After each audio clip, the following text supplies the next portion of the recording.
Hello students, welcome to Shubham classes. आज की इस वीडियो में हम आज पढ़ने वाले हैं असामान्य मोलर द्रव्यमान के बारे में और आगे जाके हम पढ़ेंगे वॉन हार फैक्टर के बारे में। ये हमारे चैप्टर 2 का लास्ट वीडियो होने वाला है और इम्पोर्टेंट भी है। आप सभी से रिक्वेस्ट है कि do watch till the end. Okay, तो अभी स्टार्ट करते हैं हम असामान्य मोलर द्रव्यमान।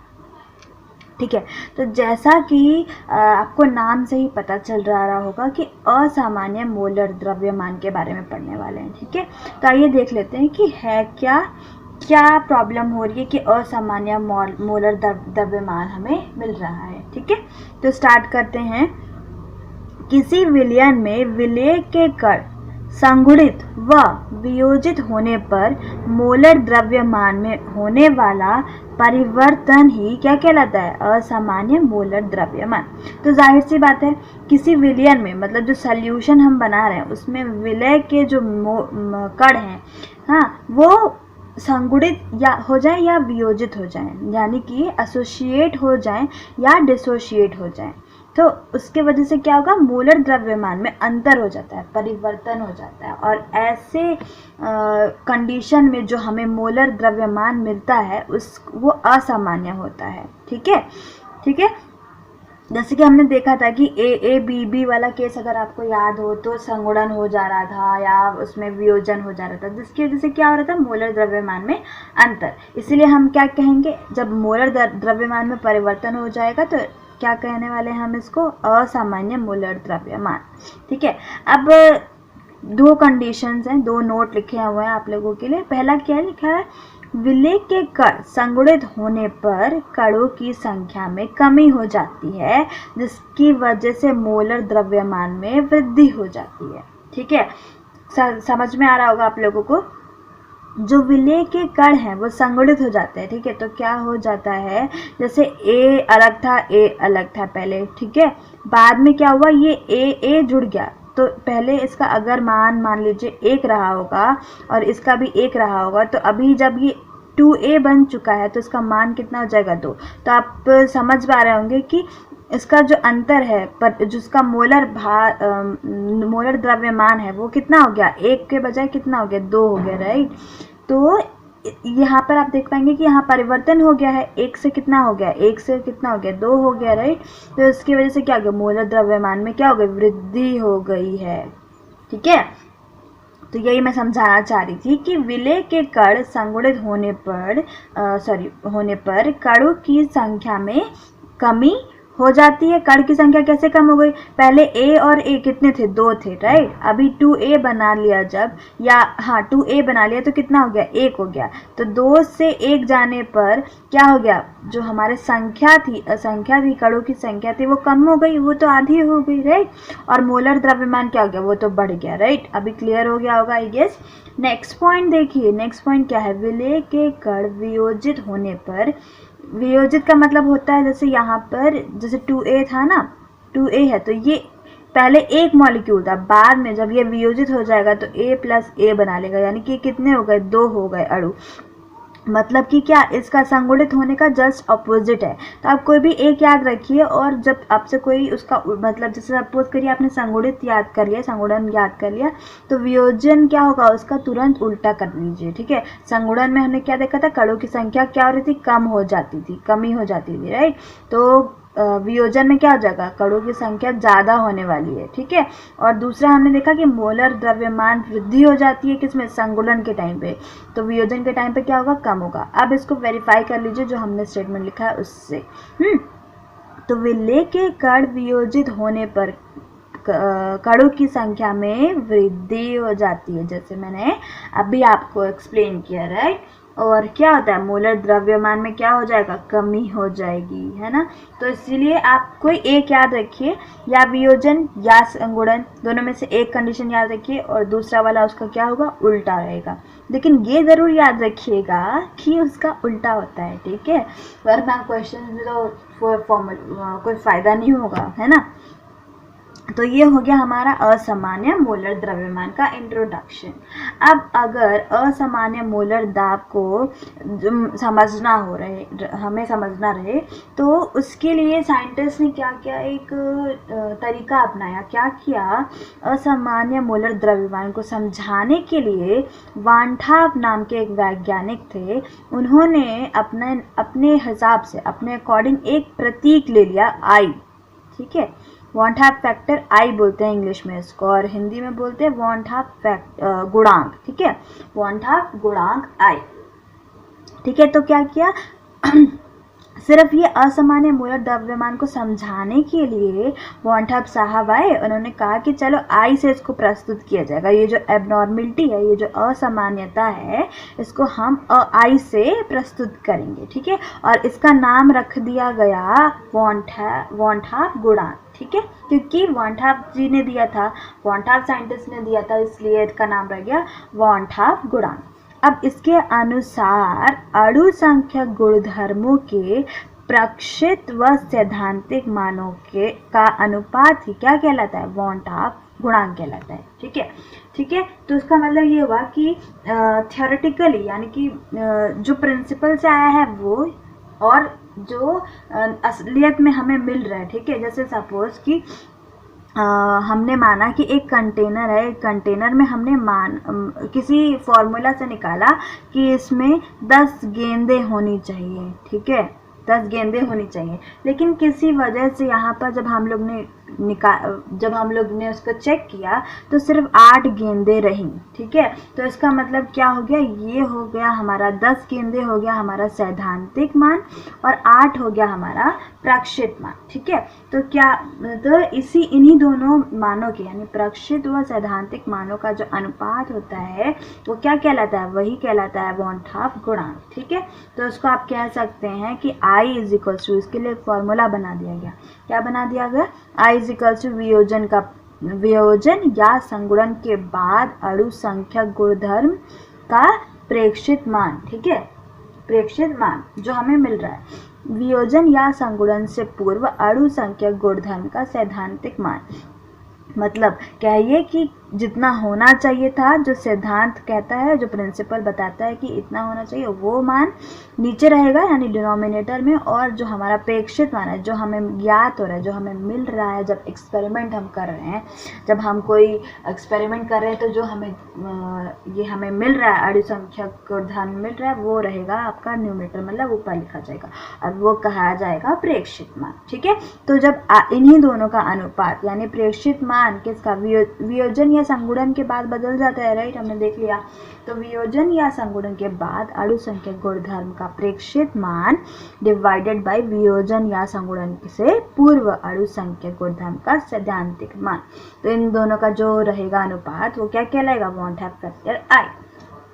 अब इसको थोड़ा शॉर्ट में लिख सकते हैं कि प्रेक्षित मान को हम डेल्टा पी से दिखाएंगे, मतलब दोनों को ये डेल्टा पी से ही दिखा रहे हैं, क्योंकि एक्चुअल में मान तो सेम है ना, बस क्या है अंतर, क्या है कि इन दोनों का जो वैल्यू रहेगा, उसका यूनिट, उसकी इकाई सब सेम रहेगी, क्योंकि फैक्टर तो एक ही है ना, समझ रहे होंगे आप लोग। जैसे कि अगर जब आप अनुपात निकालते हैं, तो अगर आपको सपोज करिए कि वॉल्यूम का निकालना है, राइट, मतलब आयतन का निकालना है, तो अगर हम आयतन का जो यूनिट होता है, इकाई होता है, अगर ml ले, ml, ठीक है, तो प्रेक्षित मान में भी ml में रहेगा, और हमारा सैद्धांतिक मान भी ml में रहेगा, राइट।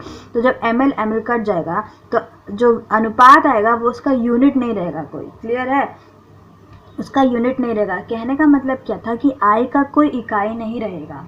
ठीक है, तो अभी आपको ये फॉर्मूला मिल गया, क्या हो गया, I इज इक्वल टू प्रेक्षित बाय डेल्टा, मतलब प्रेशर अगर देख रहे हैं, मतलब दाब, वाष्प दाब के बारे में देखना होगा तो आपको तब भी यही फॉर्मूला अपनाना है, प्रेक्षित बाय सैद्धांतिक। अगर टेम्परेचर के बारे में निकालना है तो भी यही फॉर्मूला लगाना है, प्रेक्षित बाय सैद्धांतिक। अगर आपको जो हमें हेमांक अवनमन देखा था हमने, उसके अकॉर्डिंग अगर आई निकालना है तो ये जो भी आपको वैल्यू दिया रहेगा, या फिर अगर आपको जो हमने ये ऑस्मोटिक प्रेशर पढ़ा था, राइट, वो उन सब का जो फॉर्मूला रहेगा आई के लिए वो सेम रहेगा सब। बराबर रहेगा, राइट।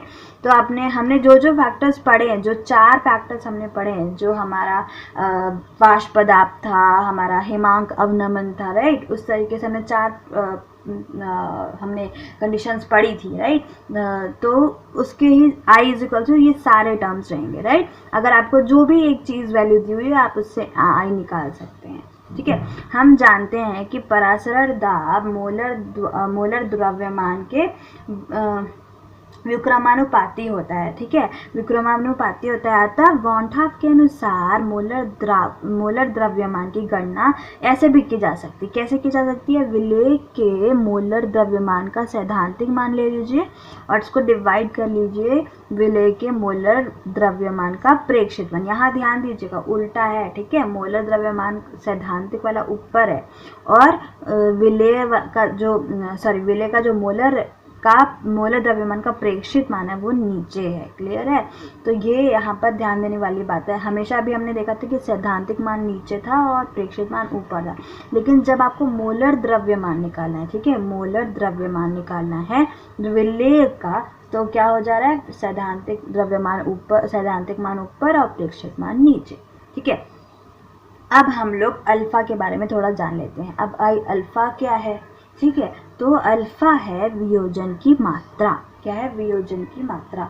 जैसे कि मैं आपको एग्जांपल देती हूँ कि जैसे सोडियम नहीं लेते, एसिटिक एसिड लेते हैं, ठीक है, CH3COOH, ये एसिटिक एसिड है और आपको पता होगा कि ये कमज़ोर अम्ल है, ठीक है, ये पूरा वियोजित नहीं होता है। आपको पता है ना कि कोई एसिड जब वियोजित होता है, जैसे HA एसिड रहे तो H+ और A- बनता है, राइट। तो अगर ये एसिड है तो H+ और ये पूरा माइनस एसिड बनना चाहिए, राइट। ऐसे CH3COO- ये हो गया A- और H+ तो निकलेगा ही, राइट।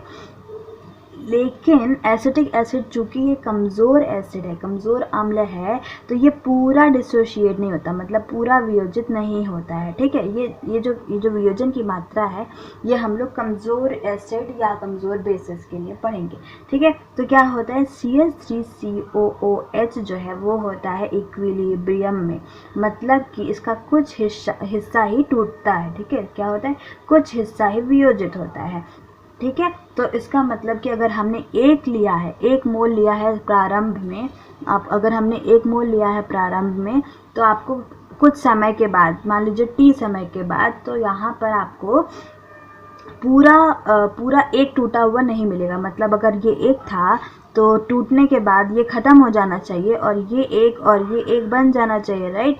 लेकिन ऐसा नहीं होता है। क्यों? क्योंकि जो इनमें वियोजन है वो पूरी तरीके से नहीं होता है। तो T समय के बाद ये कुछ अमाउंट बचा रह जाएगा। मान लीजिए कि इसका 1/4 हिस्सा बचा रह गया, तो ये कितने बने होंगे? ये 3/4 बने होंगे, क्योंकि 1 में से 1/4 माइनस करेंगे तो 3/4 बचेगा, राइट। तो इसका मतलब जब अगर ये 1/4 बचा रह गया तो टूटा कितना? तो 1 - 1/4 तो आएगा कितना? 3/4, राइट। तो 3/4 ये जो एसिटिक एसिड है वो टूटा, तो हाइड्रोजन कितना बनेगा? 3/4 और एसिटेट आयन कितना बनेगा आपका? 3/4। तो इसी 3/4 को हम क्या बताते हैं? हम बोलते हैं कि वियोजन की मात्रा, यानी अल्फा, ठीक है। तो अब इसको, ये तो मैंने आपको समझाने के लिए यूज़ किया। अब हम इसको थोड़ा फॉर्मूले के टर्म में डिराइव करना चाहेंगे, ताकि आपको एक कॉमन फार्मूला मिल जाए और आपको फिर कभी भी ऐसे डेरिवेशन नहीं करना पड़े। एक बार फार्मूला याद कर लीजिए और जैसा क्वेश्चन रहे उसके अकॉर्डिंग आप आंसर कर लीजिए, ठीक है। तो हमने क्या किया? हमने माना कि एक रिएक्शन है जिसमें कि हमारा, जैसे हमने एसिटिक एसिड माना था, वैसे यहाँ पर एक कोई चीज़ है जो वीक है, मतलब कमज़ोर है, ठीक है, वो पूरा नहीं टूटेगा, ठीक है।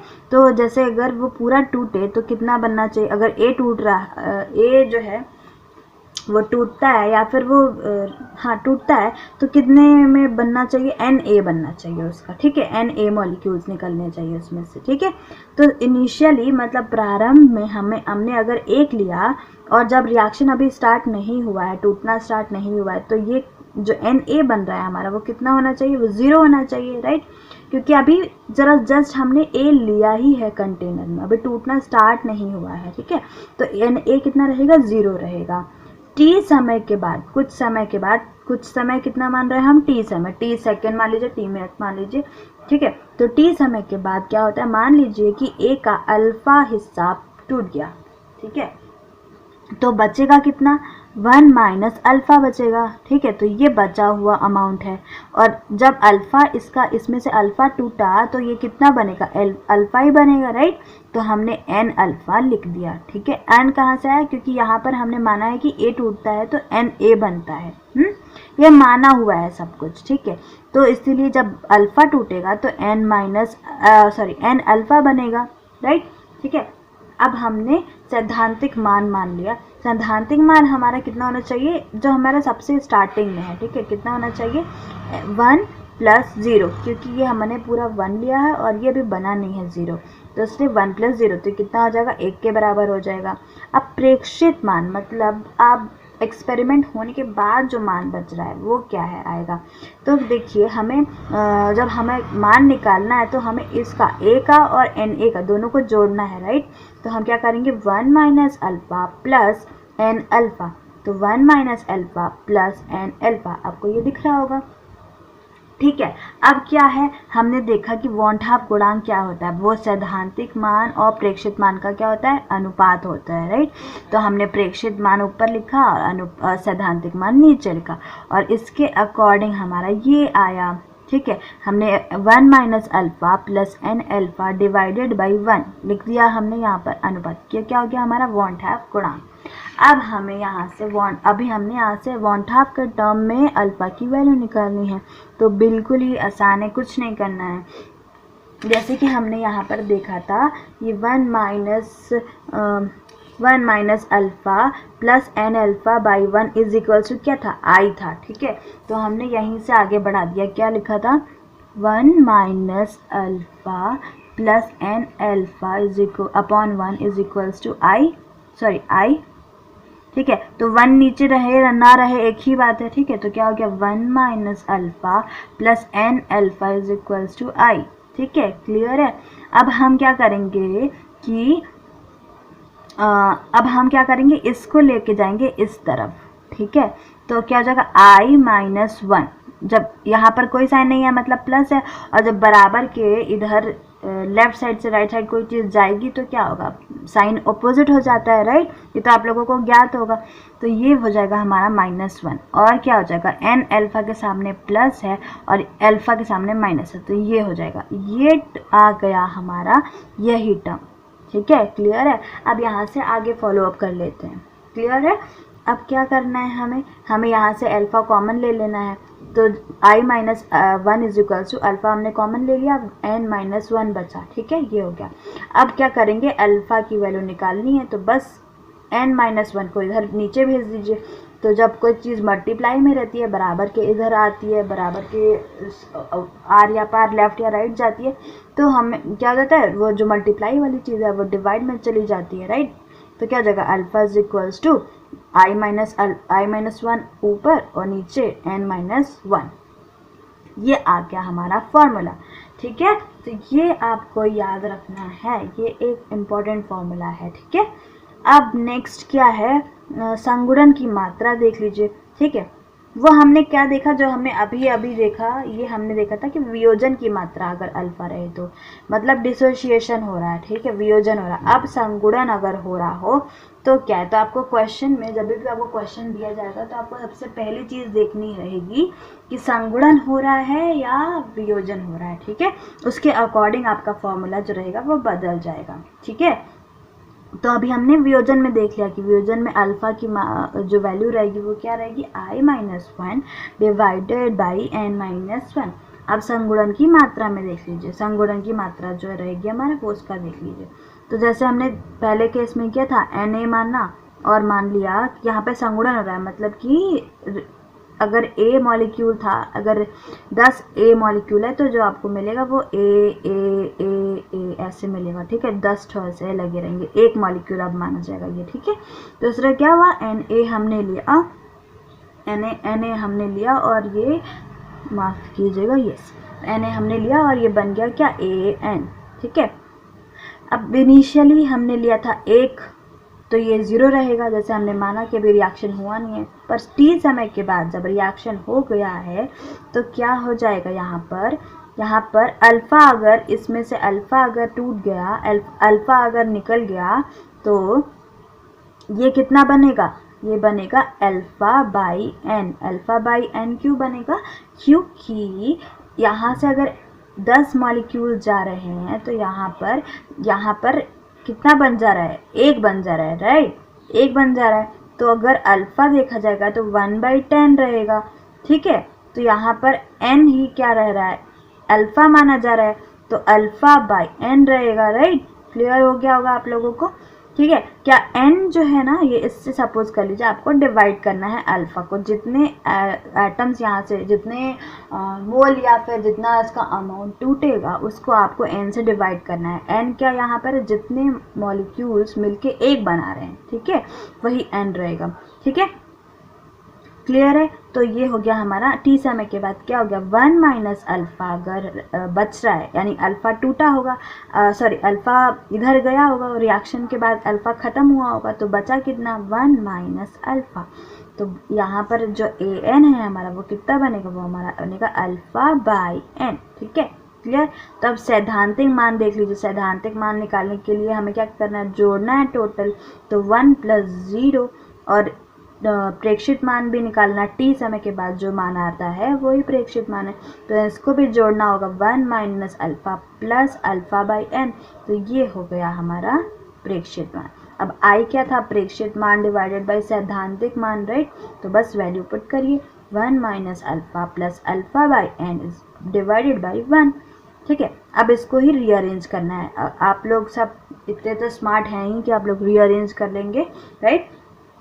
और अगर रीअरेंज करने में आपको प्रॉब्लम है तो यहाँ से मैच करवा लीजिएगा। मैं सिर्फ अब आपको ये फॉर्मूला बताती हूँ कि आ गया हमारा ये फॉर्मूला कैसे रीअरेंज करने के बाद सॉल्व करके यहाँ पूरा दिखाया गया है, ठीक है। तो आप लोग देख सकते हैं, कंसल्ट कर सकते हैं इसको, ठीक है। अब ये फॉर्मूला आ गया हमारा किसके लिए, संगुणन की मात्रा की गणना के लिए, राइट। तो ये हो गया हमारा अल्फ़ा कब, जब हमारे मॉलिक्यूल्स में संगुणन हो रहा है, क्या हो गया, n into I minus 1 divided by 1 minus n। तो आपको याद रखना है कि वियोजन हो रहा है कि संगुणन हो रहा है, ये ध्यान देना है क्वेश्चन में देख के और उसके अकॉर्डिंग फॉर्मूला लगाना है, ठीक है। अब जैसे कि एक नोट लिखा हुआ है कि कार्बोक्सिलिक अम्लों में I क्या होता है, हाफ रहेगा, ठीक है, और n जो रहेगा वो 2 रहेगा। n क्यों 2 रहेगा मैं आपको बता देती हूँ। देखिए CH3COOH है, ये एक था और जब टूटता है तो H प्लस और CH3COO माइनस बनाता है, तो ये कितना बना गया, एक तोड़ के कितना बना, 2 बन गया, राइट। तो इसलिए n कितना रहेगा हमारा, 2 रहेगा।